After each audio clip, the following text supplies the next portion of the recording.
श्री शिवाय नमस्तु भीम हर हर महादेव। स्वागत है आपका हमारे चैनल एस्ट्रो ओम पर। दोस्तों, आप सभी लोग जानते हैं 15 अप्रैल 2024 को है चैत्र नवरात्र की सप्तमी तिथि और सोमवार की सप्तमी तिथि। इसीलिए दोस्तों इस दिन की महत्वता बहुत ही ज्यादा बड़ी है और विशेष है। इसीलिए दोस्तों आप लोगों को इस दिन 108 चावल के दाने वाला उपाय जरूर करना चाहिए, क्योंकि ये एक ऐसा उपाय है जिस उपाय को अगर किसी विशेष दिन पर किया जाए तो भाई उस विशेष दिन का जो फल है वो तो हमें मिलता ही मिलता है। पर हमने उस दिन पर इस 108 चावल के दाने वाले उपाय को किया है तो हमें उससे भी बड़ा फल मिलता है और फल बहुत जल्दी मिलता है, क्योंकि आप इस उपाय को बहुत ही बड़े और विशेष दिन पर कर रहे हो। क्योंकि चैत्र नवरात्रि की सप्तमी और सोमवार के दिन पड़ने वाली सप्तमी का महत्व बहुत ही ज्यादा बड़ा होता है। इसीलिए दोस्तों आज की इस वीडियो में हम आप लोगों को 108 चावल के दाने वाला उपाय समझाएंगे, जिस उपाय को करने से अगर आपकी किसी भी प्रकार की मनोकामना है, किसी भी प्रकार की दुख और परेशानी है, या प्रकार की आपके जीवन में जो है रोग और परेशानी चल रही है, तो भी आप लोगों को इस 108 चावल के दाने वाले उपाय को इस सोमवार सप्तमी तिथि या चैत्र नवरात्रि की सप्तमी तिथि को जरूर करना चाहिए, क्योंकि ये उपाय आपकी पूरी जिंदगी भी बदल सकता है अगर आप इस उपाय को पूरे मन और पूरे विश्वास से करते हैं। तो चलिए दोस्तों समझते हैं कि इस 108 चावल के दाने वाले उपाय को आखिर आपको करना कैसे है, किसको करना है, किस दिन करना है और किस समय करना है। तो सबसे पहली बात यहाँ पर यही निकल है कि इस 108 चावल के दाने वाले उपाय को किस व्यक्ति को करना है। क्या घर के सभी सदस्यों को करना है या घर में से किसी एक सदस्य को करना है? तो देखिए, इस वाले उपाय को जरूरी नहीं है कि घर के सभी सदस्य करें। अगर घर में से कोई एक सदस्य अपने पूरे घर परिवार के लिए ये उपाय करना चाहता है तो वो घर की बड़ी माताओं बहनों में से कोई भी एक माता बहन इस वाले उपाय को कर सकती है। पर ऐसा जरूरी नहीं है।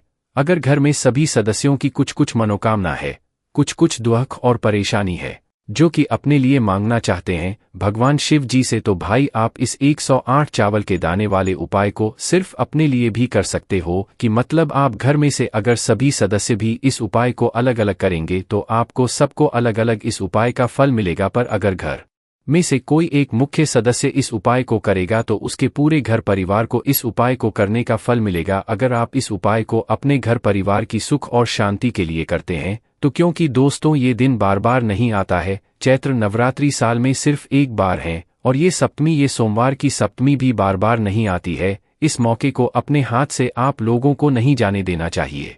अब बात करते हैं कि ये उपाय आपको करना किस समय है, सुबह के समय करना है कि शाम के समय करना है। तो देखो, इस उपाय को विशेष रूप से अगर आप पूछो तो सुबह के समय करना है। अगर किसी कारणवश आपने पूरी कोशिश करी और कुछ काम आ गया, आप सुबह नहीं कर पाए, तो फिर दूसरा जो आपके पास समय होगा वो होगा शाम का समय, प्रदोषकाल का समय। इस समय भी आप लोग इस वाले उपाय को कर, पर मुख्य कोशिश आपकी सुबह के समय की होनी चाहिए। अब उसके बाद में दोस्तों इस उपाय को किस समय से लेकर किस समय के बीच में करना है। तो देखो, सुबह अगर आप उपाय को करते हो तो जितना जल्दी हो सकता है उतना जल्दी आप उपाय को करने की कोशिश करना। बाकी 10, 11, 12 बजे तक भी अगर उपाय करोगे तो भी कोई दिक्कत वाली बात नहीं है, आपका उपाय काम जरूर करेगा। उसके बाद में दोस्तों अगला जो शाम का समय होगा, इस शाम के समय में आप शाम की 6 बजे से लेकर 7 बजे के बीच में भी इस उपाय को कर सकते हो और 7 बजे से लेकर 8 या 8:30 के बीच में भी इस वाले उपाय को कर सकते हो। पर 8 से पहले भले आप लोग इस वाले उपाय को कर लेना। उसके बाद में दोस्तों ये जो 108 चावल के दाने वाला उपाय होगा, ये होगा भगवान शिव जी के मंदिर में, मतलब आपके घर के आसपास जो भी शिव मंदिर हो, जहां पर शिवालय हो, शिवलिंग विराजित हो, आपको मात्र उस जगह पर जाकर इस 108 चावल के दाने वाले उपाय को करना होगा। अब ये बात तो आप सभी समझ गए होंगे कि भाई आपको ये उपाय कहाँ पर करना है, किस समय करना है, किसको करना है। अब अगली जो बात आती है वो ये आती है कि इस 108 चावल के दाने वाले उपाय को हमें करना कैसे है। देखो, जो उपाय करेगा वही उपाय की पूरी तैयारी भी करेगा, इसीलिए इस बात का ध्यान रखना। अब 108 चावल के दाने वाला उपाय है तो सीधी सी बात है, 108 चावल के दाने तो हमें इसमें लगेंगे। पर ये जो चावल के दाने हैं ये हमें लेना कहाँ से है? तो देखिए, हम आपको बता दें कि ये चावल के दाने लेने के लिए आपको बाहर जाने की ज़रूरत नहीं है, आपको कहीं दुकान पे जाने की ज़रूरत नहीं है।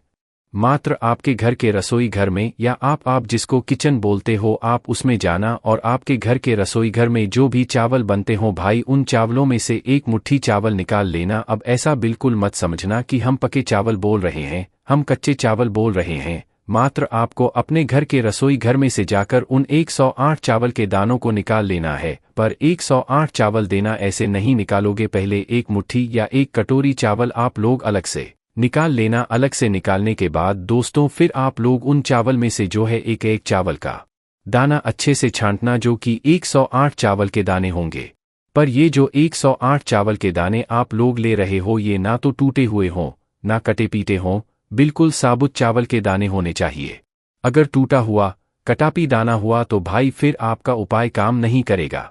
इसीलिए आप लोग 108 चावल के दाने अच्छे साबुत सैगे वाले अच्छे से निकालकर छांटकर अलग से रख लेना। और अलग से निकाल कर रखने के बाद आप लोग जो है इनको किसी भी एक कागज की पुड़िया में या तो किसी भी एक कटोरी में अच्छे से संभाल कर रख लेना, ताकि एक भी चावल का दाना इधर उधर और आपका उपाय अच्छे से पूर्ण हो जाए।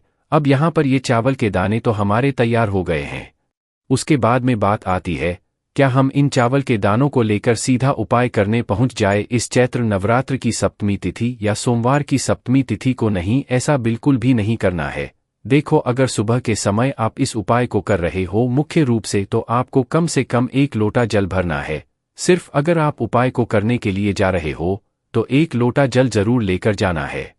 बाकी जो लोग प्रतिदिन शिव जी के मंदिर जाते हैं, पूजन अर्चना करते हैं, सारी पूजन सामग्री लेकर जाते हैं, वो अपनी से ही पूजन करें, उनको कुछ अलग से काम करने की जरूरत नहीं है। पर जो लोग कुछ लेकर नहीं जाते हैं, वो सिर्फ उपाय को करने के लिए जा रहे हैं, वो कम से कम 1 लोटा जो है जरूर लेकर जाए। उसके बाद में शाम के समय की बात करें तो 1 गोलबत्ती का शुद्ध देसी गाय का घी का दीपक आप तैयार करें।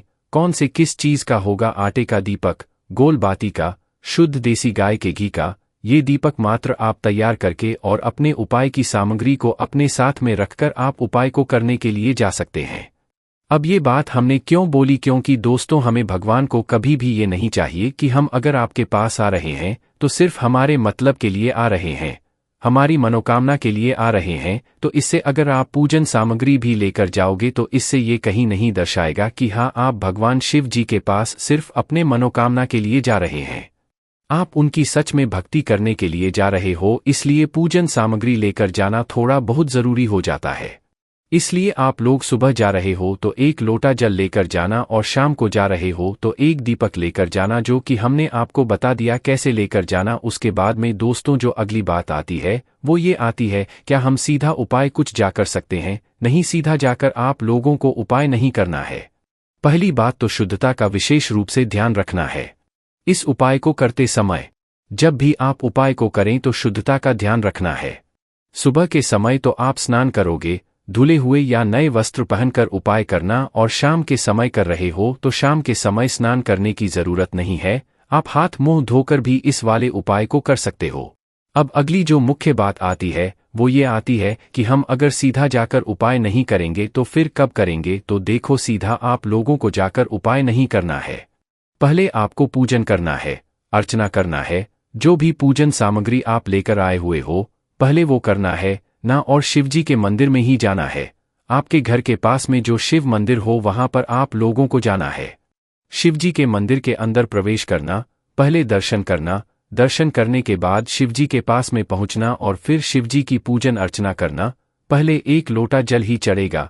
अगर आप लोग 1 लोटा जल वगैरह कुछ लेकर आए हुए हो तो पहले वो जाकर चढ़ा देना। फिर उसके बाद में जो भी आपकी पूजन अर्चना है जो कि आप लोग करना चाहते हो, वो पूजन अर्चना आराम से बैठकर मन और भाव से आप लोग कर लीजिएगा। और पूजा पाठ करने के बाद आपका जो अगला काम रहेगा वो उपाय को करने का ही रहेगा। ये तो सुबह के समय की बात हो गई, पर शाम जब आप लोग जाओगे तो पहले जाकर अपना दीपक जलाओगे।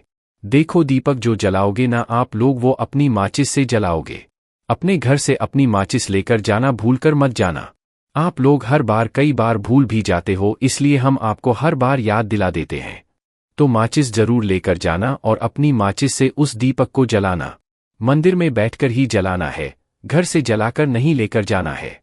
शिवजी के मंदिर में जैसे ही पहुंचो, आपकी पूजन अर्चना हो जाए, आप सुबह जा रहे हो तो एक लोटा वगैरह सारी पूजन अर्चना हो जाए। उसके बाद शाम के समय जा रहे हो तो भाई आपका जो दीपक है वो जल जाए, मतलब वो जलाकर आप शिवलिंग के पास में रख दो। तो उसके बाद आप लोगों को अपना ये वाला उपाय करना शुरू करना है। किसी एक ही टाइम उपाय करना है, सुबह या शाम को एक टाइम करना है, दोनों टाइम नहीं करना है ना। तो उसके बाद में आप अपने में 108 चावल के दाने अपने सामने निकाल कर रख लो है ना। चाहे पात्रा में लाए हो चाहे कागज की पुर या लाए हो तो उसे खोल कर रख लो। अब ये वाला उपाय आपकी सीधे हाथ की तीली से होगा। इस बात का भी ध्यान रखना। करना क्या है, आप लोगों को देखो जो 108 चावल के दाने आप लोगों के पास है, मात्र ये आपको करना है कि इन 108 चावल के दानों को एक एक करके शिवजी की शिवलिंग के ऊपर चढ़ाते जाना है। पर खाली नहीं चढ़ाना है, चढ़ाते समय श्री नमस्तव ही बोलना है। देखो उपाय की एक साथ नहीं होगा, एक साथ चावल नहीं चढ़ाओगे आप लोग। उपाय अगर आपको पूर्ण और अच्छा फल चाहिए तो एक एक चावल का दाना आप लोग शिवलिंग पर चढ़ाओगे। इस बात को आप लोग समझ रहे हो। तो क्या करना है, अपना सीधे हाथ की हथेली लेना है, भले कागज को नीचे रख दो, पात्र को नीचे रख दो और वहां से उस पात्र में से, उस कागज की पुड़िया में से एक एक चावल का दाना उठाते जाओ, शिवलिंग पर चढ़ाते जाओ और श्री शिवाय नमस्ते बोलते जाओ। हर चावल के दाने चढ़ाते समय श्री शिवाय नमस्ते विशेष रूप से आप लोग बोल देना। और जैसे ही आप लोग पूरे बल के चढ़ा देते हो, 108 चावल के दाने चढ़ा देते हो, तो भाई आखिरी वाला जो 108वां चावल का दाना होगा, जब आप उसे चढ़ा रहे हो तो श्री शिवाय नमस्ते बोल दीजिएगा। और आखिरी चावल के दाने को चढ़ाने के बाद आप लोग हाथ जोड़कर भगवान से विनती करना, अपनी मनोकामना बोलना, जो भी आपकी मनोकामना है, जिस मनोकामना के लिए आप लोग अपना यह वाला उपाय कर रहे हो। चैत्र नवरात्रि की सप्तमी तिथि, इस सोमवार की सप्तमी तिथि को भाई आप लोग जो है अपनी मनोकामना बोलना। दुख और परेशानी है तो भाई अपनी दुख और परेशानी बोलना। जो भी आपके मन में काम हो, जो भी आपकी जिस भी काम के लिए आप ये कर रहे हो, घर की सुख और शांति के लिए कर रहे हो, तो वो सब काम जो है आपकी जो भी मनोकामना हो वो बोल देना। जैसी मनोकामना बोलते हो भगवान से हाथ जोड़कर विनती करके उनको धोख दे लेना और 2 मिनट और भगवान शिव जी के नाम का जाप कर लेना। वहीं भगवान शिव जी को निहारते हुए बोलते हुए, जैसे ही आप लोग जाप करते हो, आप मनोकामना बोलते हो, उपाय पूर्ण करते हो, बस आप लोग वहां से भगवान शिव जी के दर्शन करके वहां से उठकर सीधा अपने घर पर वापस आ सकते हो और आपका ये उपाय यहां पर पूरा हो जाता है। देखो उपाय तो आप लोगों ने पहले भी सुना होगा, पर उपाय को करने का जब विशेष जन आता है ना, तो हम आपको उपाय जरूर बताते हैं और उस उपाय का फल जो आपको मिलता है ना, वो बहुत ही जल्दी और बहुत बड़ा होकर मिलता है। इसीलिए आप लोग इस उपाय को जरूर करके देखिएगा। बाकी दोस्तों, इस उपाय करने में अगर आपको कोई भी दिक्कत समस्या आती है तो कमेंट करके पूछ सकते हैं। श्री शिवाय नमस्तु भीम, हर हर महादेव।